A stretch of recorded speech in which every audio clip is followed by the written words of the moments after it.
check another one in. I don't know where you hit.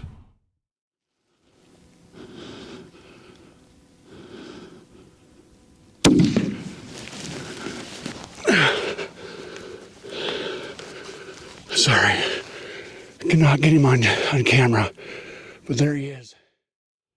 You know, it got to the point to where it almost wasn't fun anymore. And, you know, I don't know, I'm sure there's a lot of people that have had that where it's just not fun. And it was getting to that point, and I mean, my confidence was beat up, everything was beat up. And, you know, sometimes all it takes is to come and, you know, shoot an average deer like this and get that excitement back and get that adrenaline back going again and get excited about hunting. So. All right, we are back with podcast number 2. Hey, Luke. What's up, buddy? Well, I think the first one okay, yeah? Yeah, no, I think it was As good.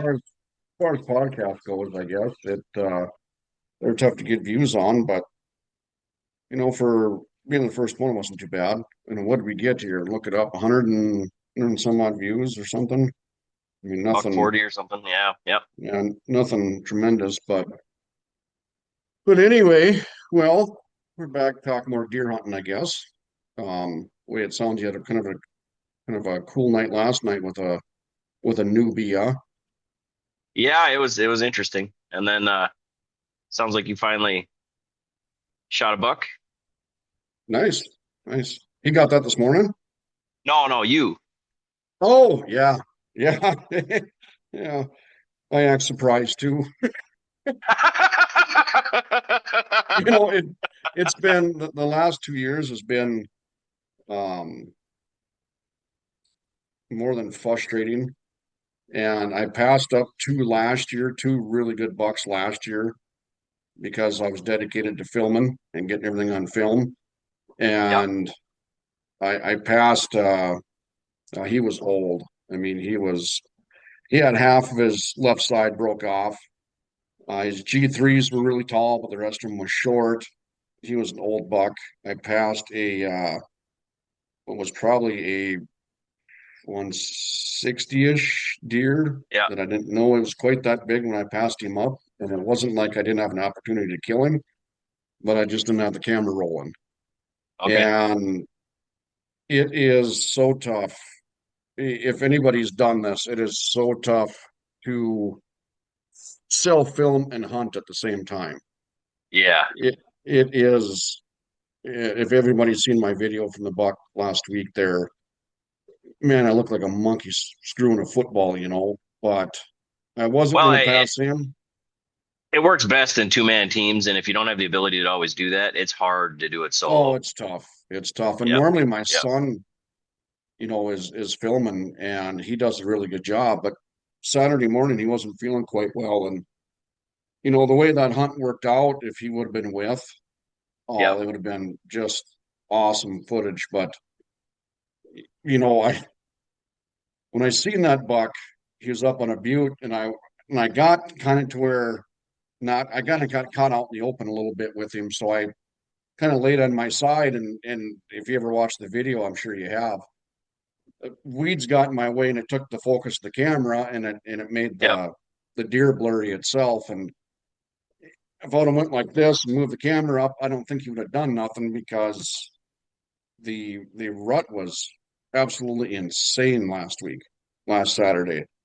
It has been a Sweet. long time since I've seen deer movement like that.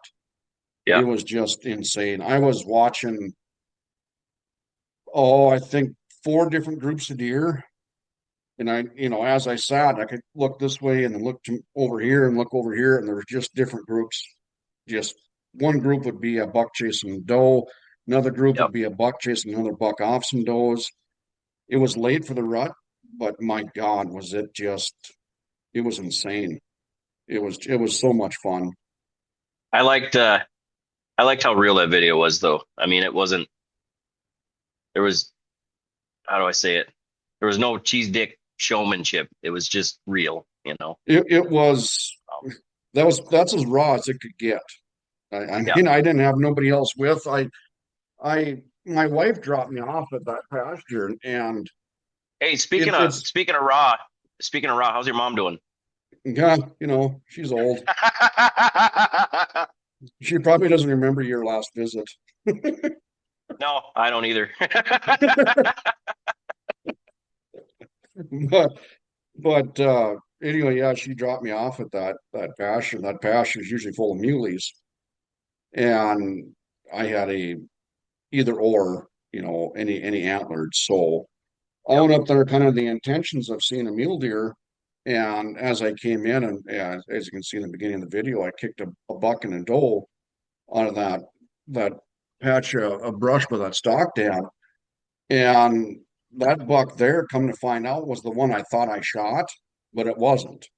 He actually kicked the buck that I shot. He kicked him off the group of does, so I actually shot the smaller one of the two.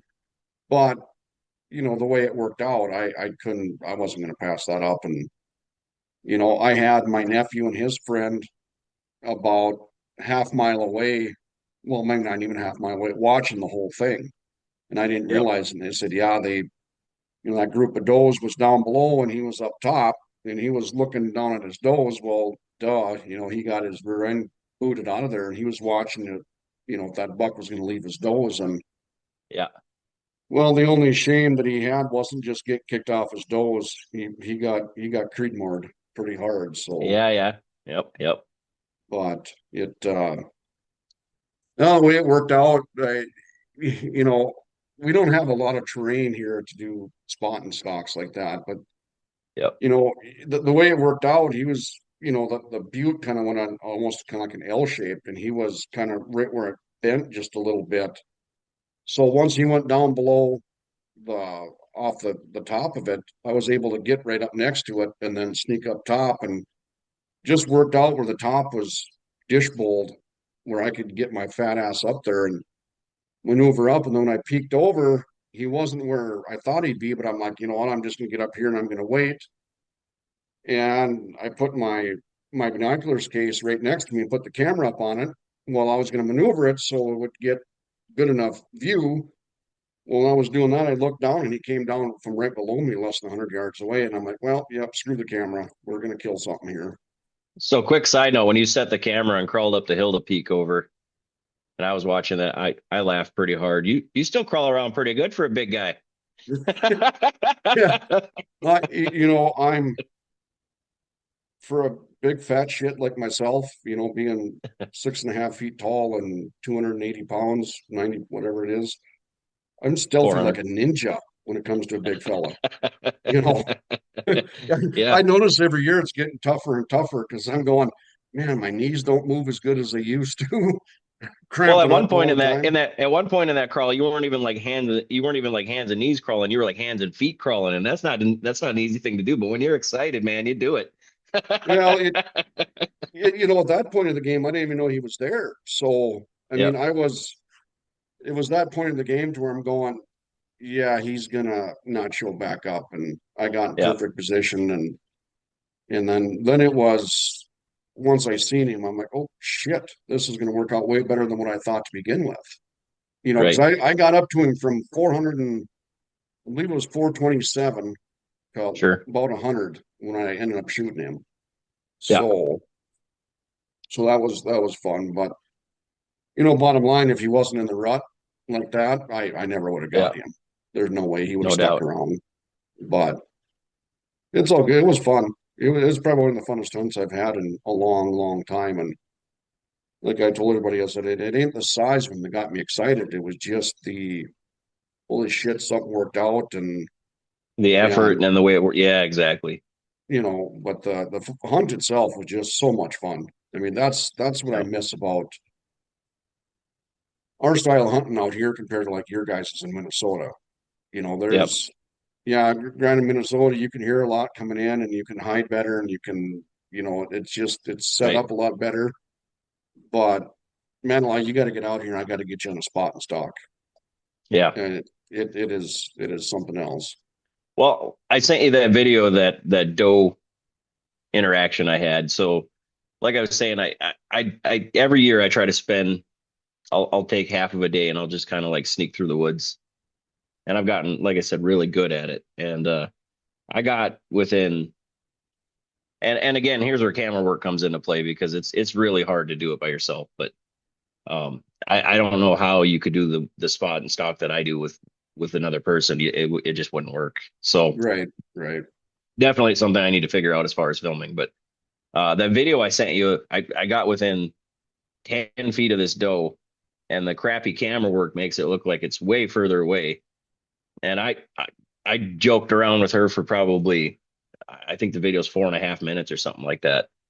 And I had her come in, kind of run off, come back in, and it was just a really, really cool exchange. And I was making some little grunt noises with my mouth, a little kind of thing, right. and it's really cool. Like I say, I do that once every year, at least once every year, just to I always learn something, or Right. if there's a spot in the woods I'm curious about and I want to kind of check it out and see what they're doing and where they're coming in, I'll just kind of try to sneak in there. And um, I I've gotten to the point where I've even thought about things like putting like a pointy block of wood on the bottom of your feet, strapping it to your feet, try to be sneakier. So when you're stepping on woods, it's the point of the block. So you would be even sneakier. I haven't tried that yet. I'll probably end up breaking an ankle when I do, but The best but thing you can do is take your boots off yeah, no and shit. walk I in your mean, stocking feet. well, you've seen my farm. I ain't walking in socks nowhere out there. There's junk everywhere. So uh you walk around there in barefoot, you're gonna come out with some tetanus. So Yeah, right, right. but Yeah, but no, it was it was fun. I know my wife, oh good Lord, I feel so bad for her. She missed a complete giant of a muley the day before. yikes. We were sitting in the blind and I'm still kind of sick. I think I'm more sick over it than she is, but we watched that deer close to a mile away, not quite a mile away, about three-quarters of a mile.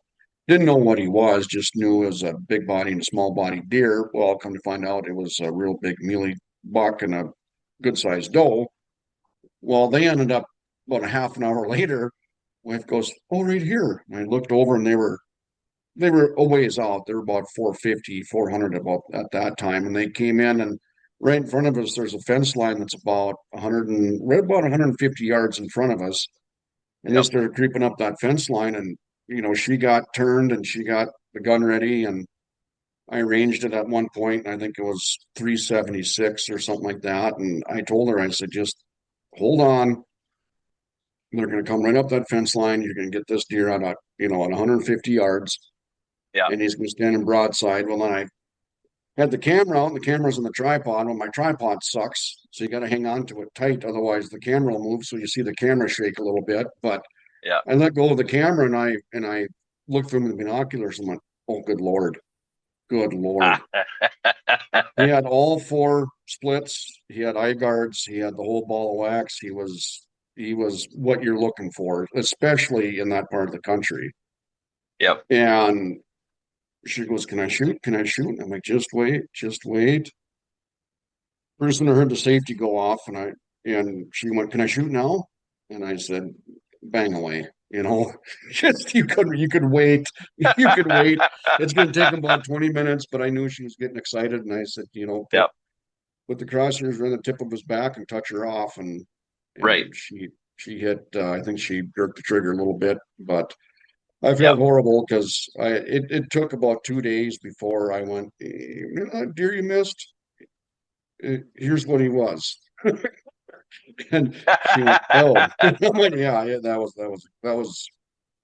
I don't want to say for sure, but I'm thinking that 160, 170 class deer. Yep. Yep. So that didn't go her way, but she ended up getting hers the same day as I got mine. She got hers in the afternoon, and Yep. she doesn't care if she's on camera or not. So she had kind of one of those deals unexpected and got on him right away, and boom, and I just sat in the pickup and let her get out and do her thing, and she made a pretty good shot and put him down. Nothing giant, but kind of a Yep. cool ending to the day. Last year neither one of us got a deer, and that's the first time in my whole life of 30 some years of deer hunting. That's the first year I never filled my tag. And like I said, Yep. it wasn't because I didn't have a chance. It was just because I was trying to get everything filmed. Yep. And so to be able to get both of ours in the same day after a year of, wanting to throw the guns in the stock pond and not do it again. And this year was starting Yep. to get that way too, where it just wasn't fun. Yep. And I don't have to kill deer to go have fun, mind you. But it just nothing would go right and everything was fighting Yep. us and that song and dance. But Yeah. we got her done. It was a lot of that day was a lot of fun. But the deer movement, our last video we talked about the rut, some rut activity and stuff like that. And Yep. I don't know what your place was doing. My good God, it was just insane here. And we went out. Well, I took Friday off, and we seen a few Friday, nothing spectacular. And then overnight, it was just insane, Yep. insane. The movement and the rut activity, and it was crazy. It's so much fun. I could actually sit and watch that all day and not care if I kill anything or not, really, just because there's so much activity. But Right. Well, there was so that November 7th through the 11th that we talked about right, right, was absolutely bonkers, day and night. And then after that, it just kind of slowed way down. There was a little bit of action after that, and then it just slowly went to a halt as far as the rut goes. Um, so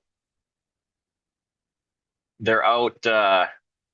We were out yesterday muzzle loading, and the bucks are kind of bachelor group back up again. right. So they're kind of in their little cool off period, I think, in between, and it should put us the second week of muzzleloader should be right about perfect. So not this week, but next week. If my theory is correct, and we'll find out, uh, not this week, but next week should be rocking again. And I guess that Not leads my me into theories. What's that? yeah. I was just gonna say I guess that leads me into our happenings yesterday. Yesterday. So uh, speaking of mishaps and whatnot, so yesterday I had it set up. I was gonna take my daughter's boyfriend Tate to the stand with me. Um, and so he woke up late, and I sat around the kitchen table drinking coffee, waiting for him, and he finally got a hold of me, and I was like, "All right, yeah, no, I waited for you. Let's go." And so I sat there drinking coffee and had the pickup running. I auto started it, and he's like, "Well, you want to come pick me up then, or whatever?" And I was like, "Yeah, sure." And well, then I couldn't find my key. I auto started the truck, shuffled around my gear on the table and whatnot, and I couldn't find the damn key. So I texted him back. I said, "Just come this way." I auto started the truck, but I can't find the key. And he texted me back and he said, "Hopefully it's not one of those days." He no more than said that, and I found the key and we're fine. He was on his way. And I went to the entryway, which I just put new laminate hardwood flooring in. And I went to sit on this chair in the entryway to put my boots on. And when I went to sit down, the damn chair slid out and I hit the ground like a sack of shit.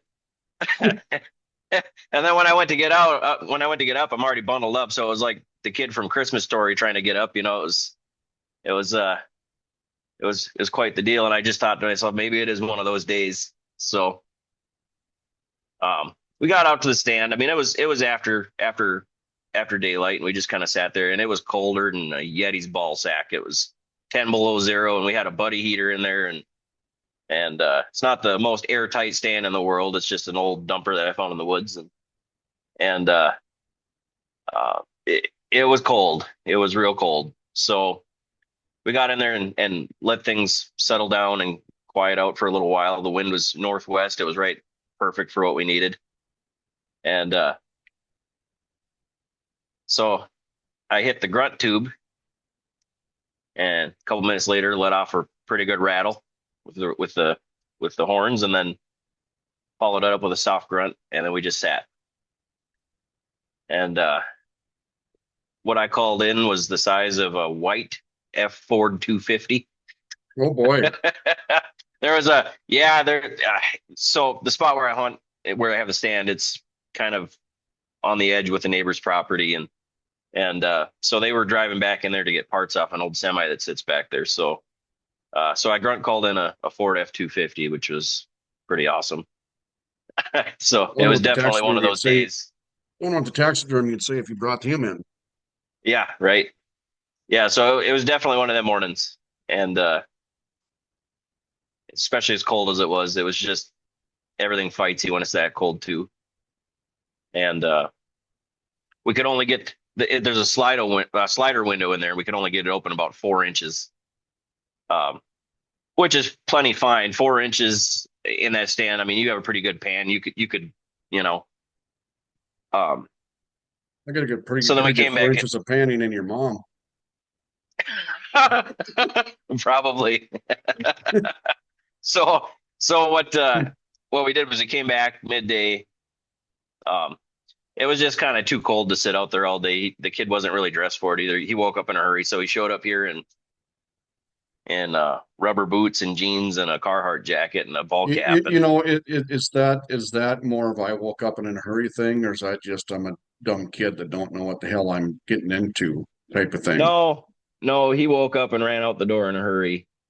It meant a lot to him to come with me, and he just woke up late. He stayed, he's a kid. He stayed up late, woke up late. So I gave him some extra gear I had with me and whatnot, and we did okay, but he it was cold and I knew it, so I I like I said, I brought him in late morning here, and then we kind of dinked around. He ran home and got some more warm clothing, obviously, and a second buddy heater, and so I snoozed it up a little bit, and then we went out for the afternoon, and it worked out. I got him on a couple of real nice bucks. I'll send you a picture of the first one that came through. Actually, I think I sent it last night. Yep, Um, yep. I'll yeah, put that up on the screen here. 140, 150, something like that. Real nice buck. And so the kid was sitting there, and all of a sudden he lights up, oh, there's a deer coming in. And I said, okay. I said, is it a buck or a doe? He sat there, his eyes got real big. It's a real nice buck. And I said, all right, all right. I said, well, get the gun. So he grabbed the gun and he just kind of sat there with it. I said, get it out the window. I said, is he looking? No, no. I said, all right, get it out the window. He gets it out the window. And so, like I say, the window was 4 inches and the buck was off to our right. And he couldn't quite pan far enough as a right-handed person to get a shot of this 150. And so I leaned forward, stuck the grunt tube out the window, and gave it a toot just to try to get him to come back around in front of us. And while that didn't work, right after I did that, another buck popped out 20 yards in front of us, right by a tree, and I sat back down. And well, he was so enthralled over watching this big one, he's looking over here, and I said, "Buddy, there's another one right in front of you. Do you see it?" And he looks up, and I think he got a case of the shivers out of that one or something. I don't know. He was shaking pretty good, and I mean the second deer wasn't like a wall hanger or nothing, but it was a nice 5x5 2.5-year-old buck, and he just kind of sat there staring straight ahead, shaking, and I think he just got a little bit of the buck fever, and Yeah. and I so that one even came through, and then it walked off to our right, and they hung out to the right of the stand for a little while, and then took off over into that cattail slough off the point, and he was shaking like a dog shitting razor blades, so that part in itself was cool. I wish I could have got him that nice 150 that came through, but between the stand, the window not wanting to open, and his adrenaline excitement, it just wasn't meant to be for yesterday. So That they're won't be the definitely last time that happens either. no, and it's like I told you earlier this morning too, was I get more of a kick out of doing that for someone else than I would if I was sitting there shooting them. I mean, like if I was there by myself, I'm left-handed, I could have leaned forward, swiveled that thing over and popped the damn thing, but that's not everything to me. I that experience last night with that kid meant more to me than Well, you and know, and that goes hand in hand with my kids and you know, the older I get, the more, you know, like this season here was my wife and daughter, especially my son's on his own, but my wife and daughter, you know, that was my first priority. My daughter was my first priority because she's never shot a buck before, and yeah, you know, she ended up getting the one that she got, which was for her first one, a pretty good one for her first one. And, you know, got mine and then I got the wife's. And I honestly wish that the buck that I got, that my wife, I told her right away when I called her after I shot it, I said, I wish this would have been you sitting here doing this yep, because you know, you kind of feel rushed, but you kind of don't, being that he's walking. But if you just take the time to register, hey, you got time, don't rush yeah, nothing. But just the way it all worked out to where, you know, nice rested, boom, you know, knowing the deer is there, knowing everything is there, and boom, you know, there it is. I yep, really wish you would have got that one, but just yep. in the pickup, so hell with her. Yeah. But Well, what do you do? Yep. she's got something going on with her foot. Her foot is swelling so bad all the time, and Yep. can't get it figured out. So she didn't want to come on a big walk and she doesn't Right. know if she heard something or pulled. I don't know what the hell she did. I keep telling her it's Right. menopause, but Yep. Probably hot flashes. hot flashes. So yeah, I mean, I know what you mean there. I guess getting around to it, I know what you mean. I shot enough deer, but you know, granted, big one walks in, I still get my heart thumping, and even even an average buck, even a Yep. little bit below average buck with a bow. Oh, I about pass out. My heart's just pounding out of my chest yet. It happens to me whether a whether a yearling doe comes in or a giant buck. I get that rush every single time because you're trying to be quiet, you're trying to plan your movements, you're trying to remember all the little details you've learned over the years. If there's any tricks you can pull out of the back of your head to make this work better. I mean, there's a whole plethora of things that come into play at that point, but it never goes away And from every you. situation is different too. So I mean, Exactly. the thing you might have learned last year, you're kind of going, oh hell, that ain't going to work in this situation because it's a little bit different, you know. And Yep. that's holds so true out to where we're at here. Yep. You know, being that we hunt the ground that we hunt and hunt the way we hunt. We don't walk and push deer. Yep. We've never we did that years ago for many years, and I'm not a fan of that. I much No. rather sit and Yeah. watch and wait and you know see what it is and stuff like Yep. that. So Yep. sometimes you know my nephew's a hell of a good hunter and he's been shooting some really good deer every year and Yep. that little bastard's really good at doing that. But yet he's got the ability to watch deer every night. You can go for a drive and find deer and get permission, or if they're on private or on public or whatever. Yep. And then, you know, he'll keep watching them, and he'll know what they're gonna do and he'll wait for the wind to be perfect and he'll go on there and kill them. Yep. So he killed a hell of a I think he said his deer this year was 207, that muley that he Okay. shot. Well, just a Yikes. stud. Just had junk all over, just a stud. I'd die of a stroke. Well, he's been watching that deer, I think, since October, and he Sure. knew of 13 other people that were after that same deer. Yep. And he got sole permission to hunt where that deer had been laying or been at. And Yep. he got home from work and said, "Well, damn, the wind is perfect. I think he's going to be here." And freaking walked up there, and there he was, and boom, down he went. Yep. Yeah. You put in your homework, you put in the time, it pays off. I don't get to spend as much time doing my homework at my place even as I'd like. But there's a lot of times where I can go and sit on the hill above the place and just kind of watch and see where things are moving and whatnot. And then trail cams help with that, obviously, too, on small acreage. But Well, um, trail cams help to an extent. You yep, know, if they're coming right through where you're at, then yeah, you know. But to be able yep, to look at it from, like you said, from a distance is the huge thing. yep. And if you can do And that on different winds and figure out which way they're traveling on different winds, I mean that's 95% of it right there.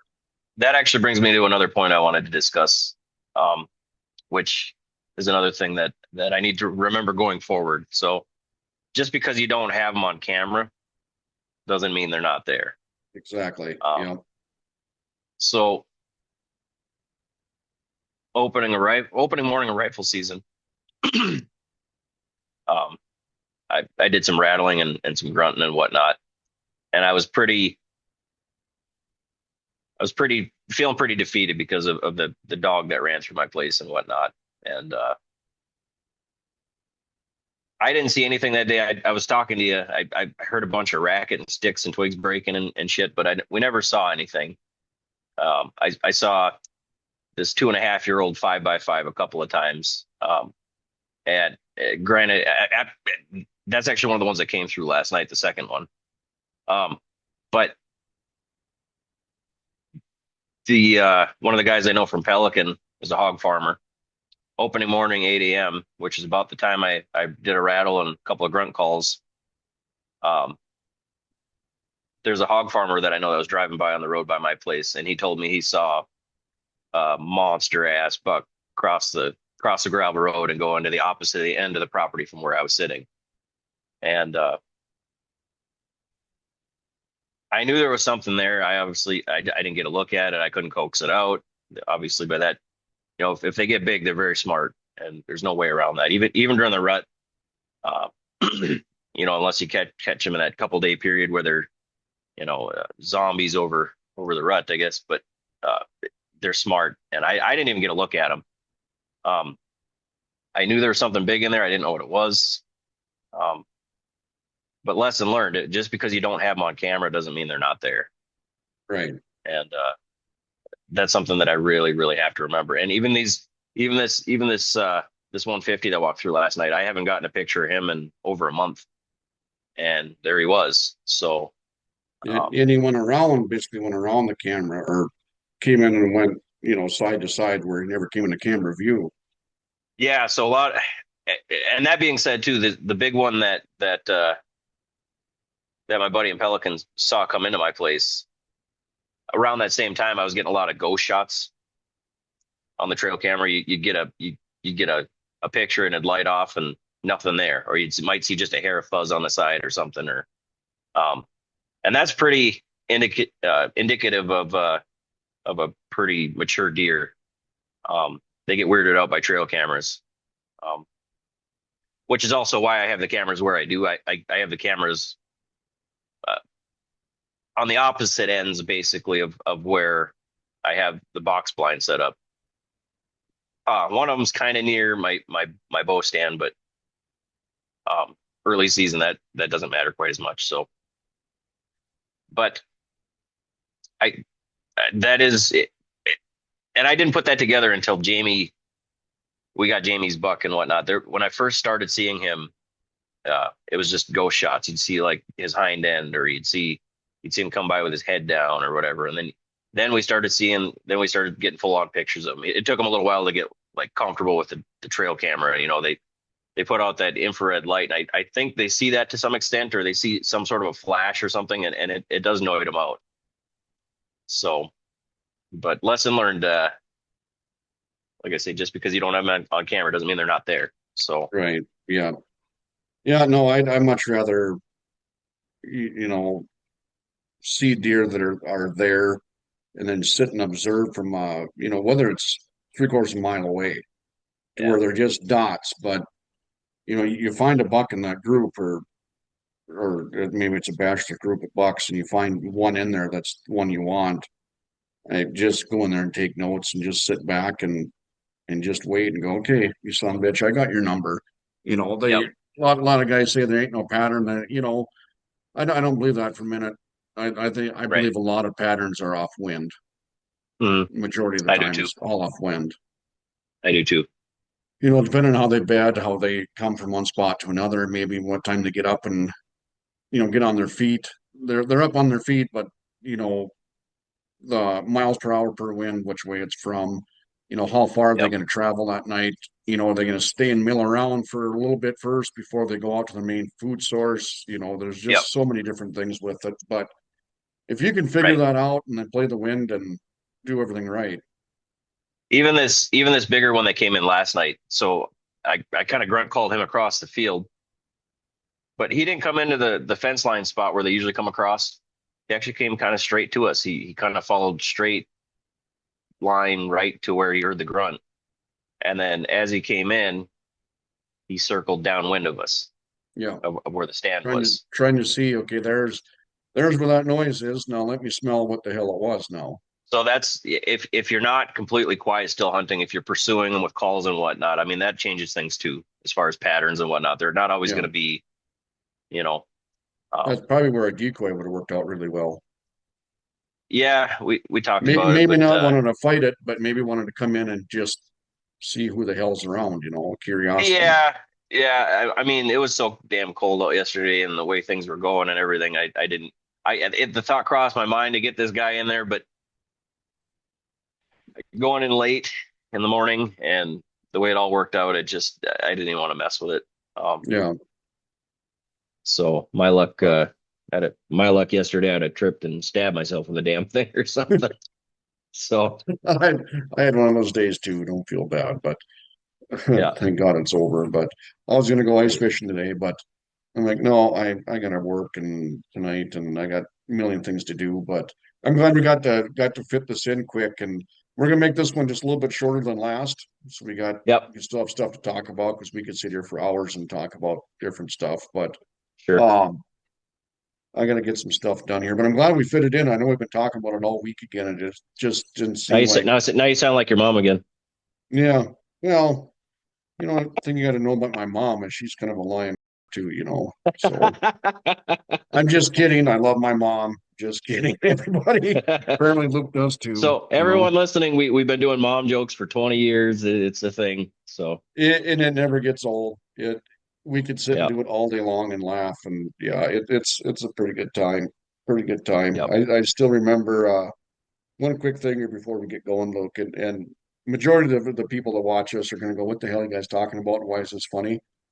But yep. that day we seen that sign when we're driving around and I drove by it and I swung my head around, I'm like, what the hell that sign say? And you went, I don't know, but he's got a duck on it. Yeah. We laughed so hard for about an hour and a half. And to this day, we'll drive by a sign, whether we're going through the city or going through town and whatever. My wife will go, what the hell that sign say? I'm like, I don't know, but it had a duck on it. And now she Yeah. even caught on. Well, It's there's so many podcasts we can get done, and a lot of people ain't gonna know what we're talking about. But we got so many stories, even though we haven't hung out in years. yeah. There's just so much shit we can talk about and go through and Yeah, everything it's one of those else. things that always sticks with you, like to be there and to hear it the way it happened. It was so insanely hilarious. And So honestly, we're holding back a little bit on who we are, a lot. on these Yeah. podcasts, trying to be not professional, but just trying to bullshit and Yeah. whatever. But we're I'm glad we can do them. I mean, it's a way to bullshit back and forth. To I Yeah. moved out here in 14, and I haven't seen you since 2000, at least 2013 or 2014, because he come help me move. Yep. Yep. Yep. So yeah, it's been So 10 years, but well, if we do no, this and then we plan some stuff in the future here, like maybe an antelope hunt or something. yep, I'd let's do it. yep, no, absolutely. Go see We'll some do it, signs with and some ducks on them. yeah, well, we got to do some fishing too, and some hunting, and we gotta get some shit done here, and hang Yep. out again. But I'm gonna cut this Yep. off, Luke, before my timer comes off on my thing here. So, All right, man. all right, hey, thanks a lot, man. We'll talk to you later. Catch you later. Oh, Yep. hey, I'll catch you later. Hey, all right. Tell your mom I said hi. All right.